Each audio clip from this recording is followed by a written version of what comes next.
Police అంటే సమాజానికి ఒక నమ్మకం, ఒక భరోసా. ప్రపంచమంతా నిద్రపోతున్నా సరే సమాజంలో శాంతి భద్రతల పరిరక్షణకు కట్టుబడి తను మాత్రమే మేల్కొని ఈ సమాజాన్ని కాపాడుతూ ఉంటాడు. విధి నిర్వహణలో ఒక్కోసారి ప్రాణాలను సైతం ఫనంగా పెట్టాల్సి వచ్చినా మన పోలీసులు వెనకడుగు వేయడం లేదు. ఒకవైపు నెత్తురు చిందుతున్నా మన రక్షణ కోసం ప్రాణాలు అర్పించిన వీరులు ఎందరో ఉన్నారు. విధి నిర్వహణలో దేశం కోసం ప్రాణాలు అర్పించిన ఎందరో పోలీసు అమరవీరులను స్మరించుకోవడం మన అందరి కర్తవ్యము, బాధ్యత. ఆ బాధ్యతతోనే దేశవ్యాప్తంగా ప్రతి సంవత్సరం అక్టోబర్ 21న పోలీసు అమరుల సంస్మరణ దినోత్సవంగా ఘనంగా నిర్వహించుకుంటున్నాం. ఈ సందర్భంగా విధి నిర్వహణలో వీర మరణం పొందిన పోలీసు అమరులకు తెలంగాణ రాష్ట్ర ముఖ్యమంత్రిగా 4 కోట్ల ప్రజల పక్షాన ఘనంగా శ్రద్ధాంజలి ఘటిస్తున్నా.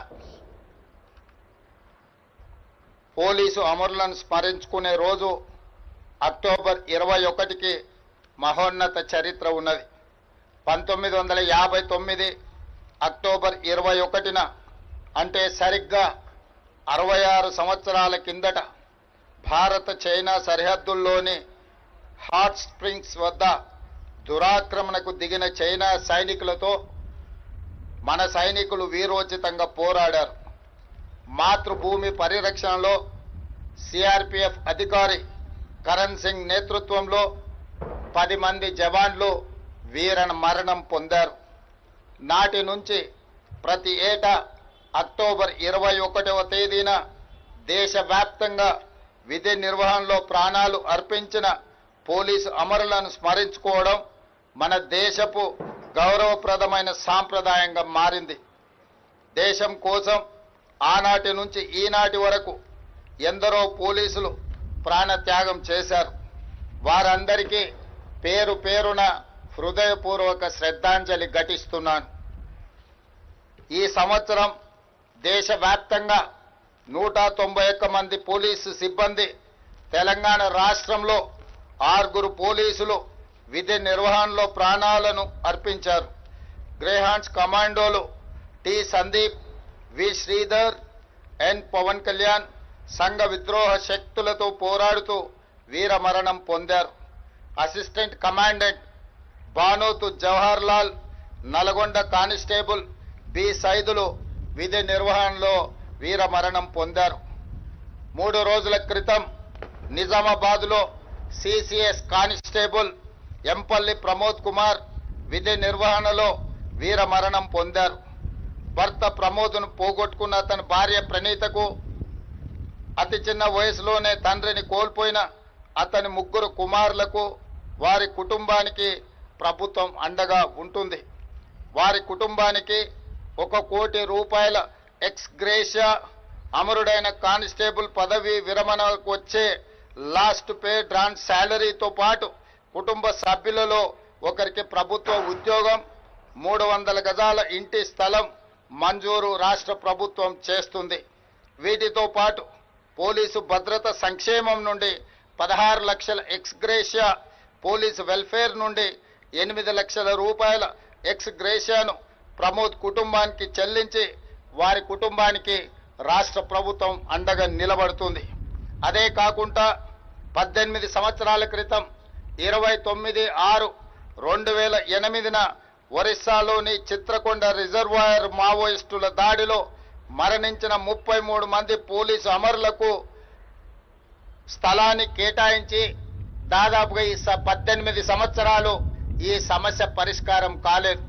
అందుకే ఈనాడు తెలంగాణ రాష్ట్ర ప్రభుత్వం ఆ సమస్యను పరిష్కరించి ఆనాడు ప్రాణాలు కోల్పోయిన 33 మంది పోలీసు కుటుంబాలకు ప్రతి ఒక్కరికి 200 గజాల చొప్పున గాజుల రామారం, మల్కాజ్గిరి, మేడ్చల్ జిల్లాలో స్థలాన్ని కేటాయించినమని చెప్పడానికి నేను సంతోషిస్తున్నాను.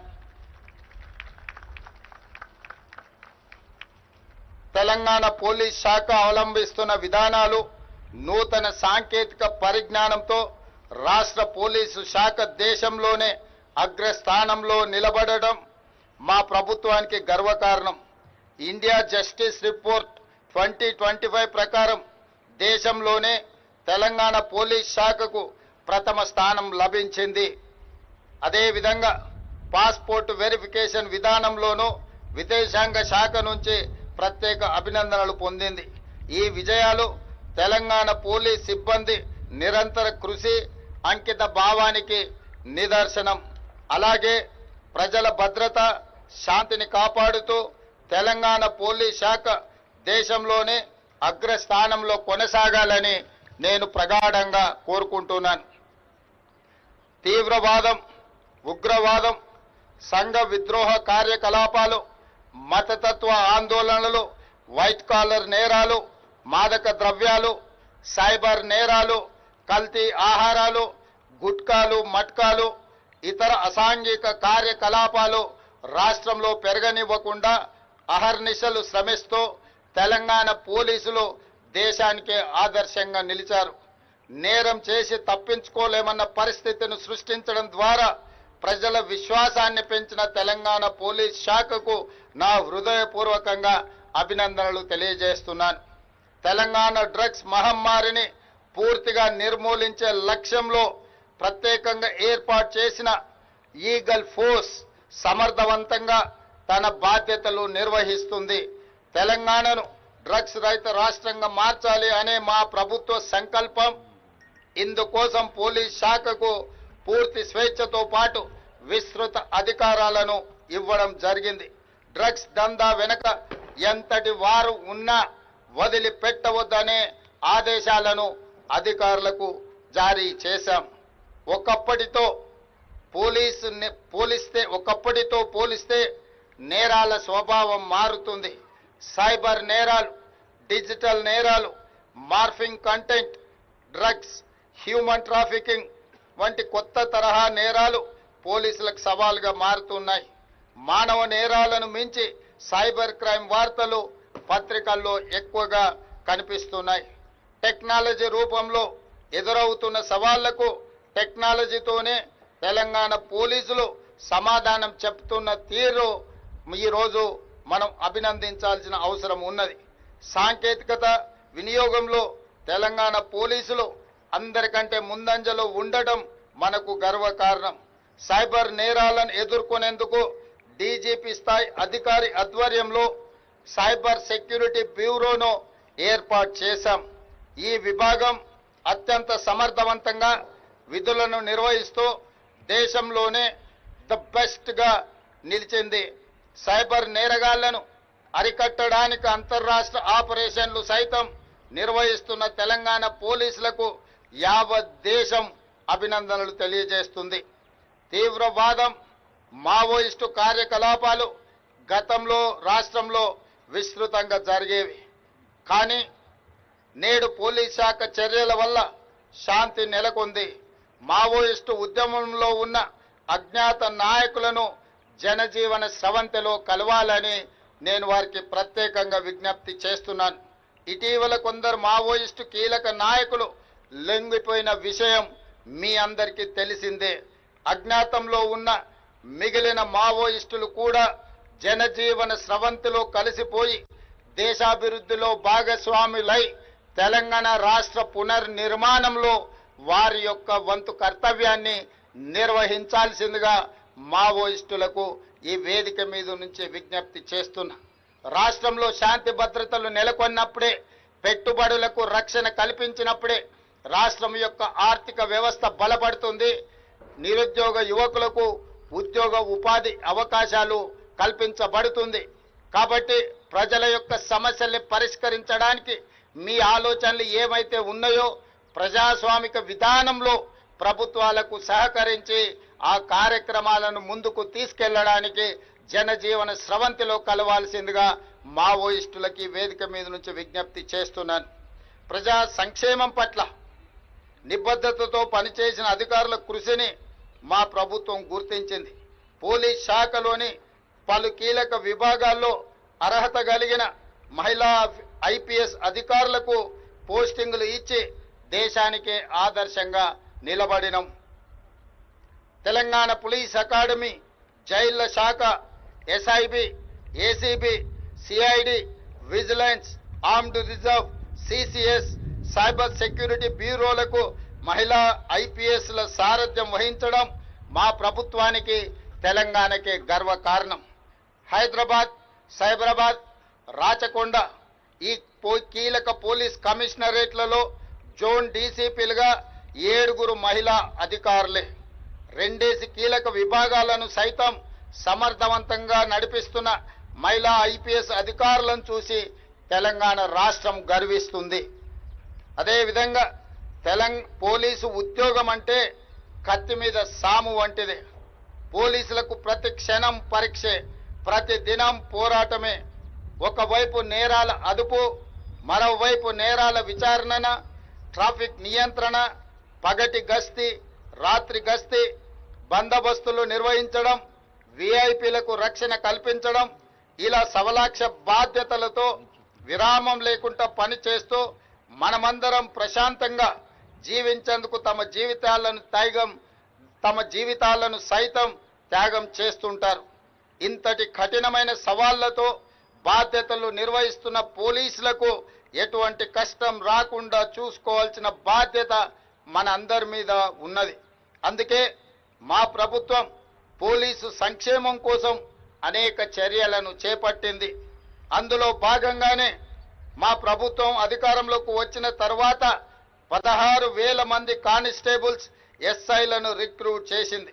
రాజకీయ జోక్యం లేకుండా పోలీసులు స్వేచ్ఛగా విధులు నిర్వర్తించే పరిస్థితులను కల్పించాం.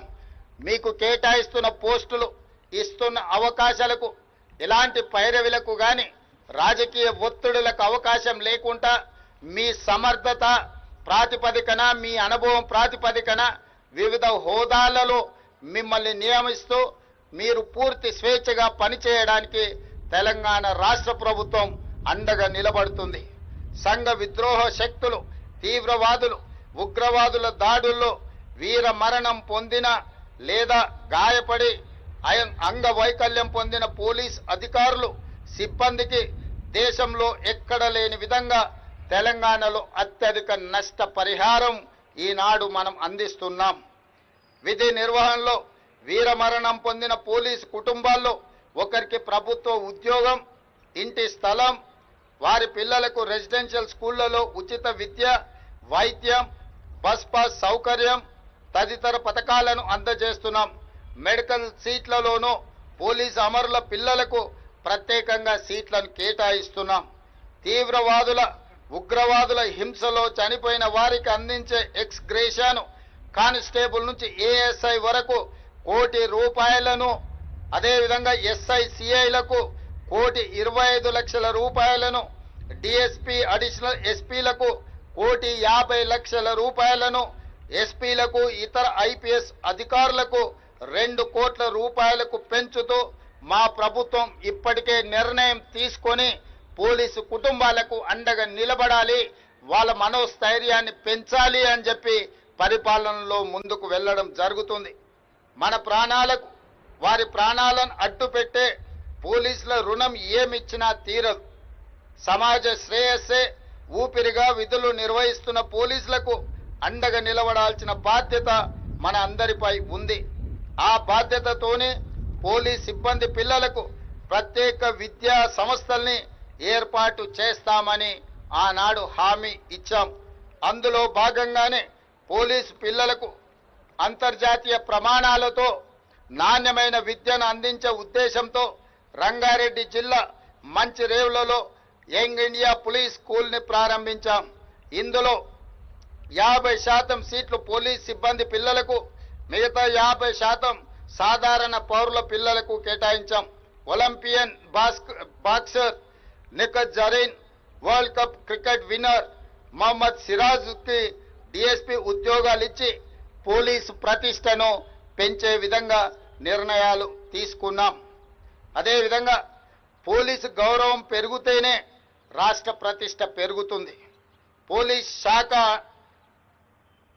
ఇదే పనితీరును కొనసాగిస్తూ దేశంలోనే అగ్రస్థానంలో నిలబడాలని కోరుకుంటున్నాను. పారదర్శకత, జవాబుదారీతనం, నైతిక విలువలు పాటించడం పోలీసుకు మూల స్తంభాలు. ఇవే సమాజాన్ని పోలీసులకు దగ్గరకు చేయడంతో పాటు పోలీస్ శాఖపై నమ్మకాన్ని, విశ్వాసాన్ని పెంపొందిస్తాయి. కాబట్టి పోలీసులు తమ వృత్తి నిర్వహణలో వీటిని పాటించడానికి శాయశక్తుల ప్రయత్నం చేయాలి. ప్రజల సమస్యల పరిష్కారం, నేరాల నిరోధం, పోలీస్ శాఖపై నమ్మకం పెంచేలా మీ బాధ్యతలు ఉండాలి. సమాజానికి దగ్గరగా ఉండే పోలీసింగ్ మోడల్ని అనుసరించాలి. ఎక్కడైతే శాంతి నెలకొని ఉంటుందో అక్కడ అభివృద్ధి సాధ్యమవుతుంది. సమాజంలో శాంతి భద్రతలను కాపాడడంలో పోలీస్ పాత్ర కీలకమైనది. ముఖ్యంగా శరవేగంగా అభివృద్ధి చెందుతున్న తెలంగాణ రాష్ట్రంలో శాంతి భద్రతలు అనేవి అత్యంత ప్రాధాన్యతతో కూడుకున్న అంశాలు. ఈ విషయంలో మా ప్రభుత్వం లక్ష్యాలకు అనుగుణంగా పని చేస్తూ పోలీస్ శాఖ మా అందరిలో స్ఫూర్తిని నింపుతుంది.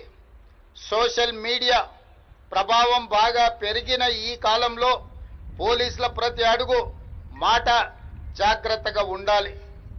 ఫ్రెండ్లీ పోలీసింగ్ అంటే చట్టాన్ని గౌరవించే పౌరుల కోసమే, చట్టాన్ని ఉల్లంఘించే వారికి కాదన్న విషయాన్ని మీరు ప్రతి నిమిషం గుర్తు పెట్టుకోవాలి. ప్రజాస్వామ్య పాలనలో ప్రజల హక్కులను కాపాడుతూ వారి సమస్యలను తెలియజేసేందుకు చేపట్టే నిరసన కార్యక్రమాలకు పోలీసులు అనుమతి ఇస్తూనే ఈ సందర్భంలో సాధారణ ప్రజలకు ఇబ్బంది కలగకుండా ఎంతో సున్నితంగా బాధ్యతగా వ్యవహరించాలి. సమాజంలో శాంతి భద్రతలను సుస్థిరంగా ఉంచేందుకు పాటుపడే క్రమంలో విధి నిర్వహణలో తమ ప్రాణాలను అర్పించిన పోలీసు అమరవీరుల త్యాగాలు వెలకట్టలేనివి. ఈ పోలీస్ ఫ్లాగ్ డే సందర్భంగా వారి ఆత్మలకు శాంతి కలగాలని మా ప్రభుత్వం తరఫున హృదయపూర్వకంగా శ్రద్ధాంజలి ఘటిస్తున్నాను. అమరవీరుల కుటుంబాలకు, విధి నిర్వహణలో ప్రాణాలు అర్పించిన వాళ్లకు విధి నిర్వహణలో నిరంతరం ప్రజా సంక్షేమం కోసం, శాంతి భద్రతలను కాపాడడానికి, ఈ రాష్ట్ర ప్రతిష్ట పెంచడానికి ప్రయత్నం చేస్తున్న ప్రతి ఒక్క పోలీసును అభినందిస్తూనే ఈ విద్యుక్త ధర్మంలో ప్రాణాలు అర్పించిన అమరవీరుల కుటుంబాలకు మరొకసారి శ్రద్ధాంజలి ఘటిస్తూ ఈనాడు పోలీసు సేవలని రాష్ట్ర ప్రజలందరూ కూడా గౌరవించాల్సిన బాధ్యత ఉన్నది. అందుకే ఈరోజు తెలంగాణ రాష్ట్ర ప్రభుత్వం పోలీసులకు సంబంధించిన అన్ని సమస్యల్ని పరిష్కరించడమే కాకుండా ప్రజలకు అతి చేరువగా ప్రజల యొక్క సమస్యల్ని పరిష్కరించే విధంగా ఈనాడు పోలీసులను తీర్చిదిద్దుతున్నాము. అందుకు సహకరించిన పోలీసు సిబ్బందికి అందరికీ కూడా మనస్ఫూర్తిగా అభినందనలు తెలియజేస్తూ సెలవు తీసుకుంటున్నాను. జై తెలంగాణ, జై భారత్.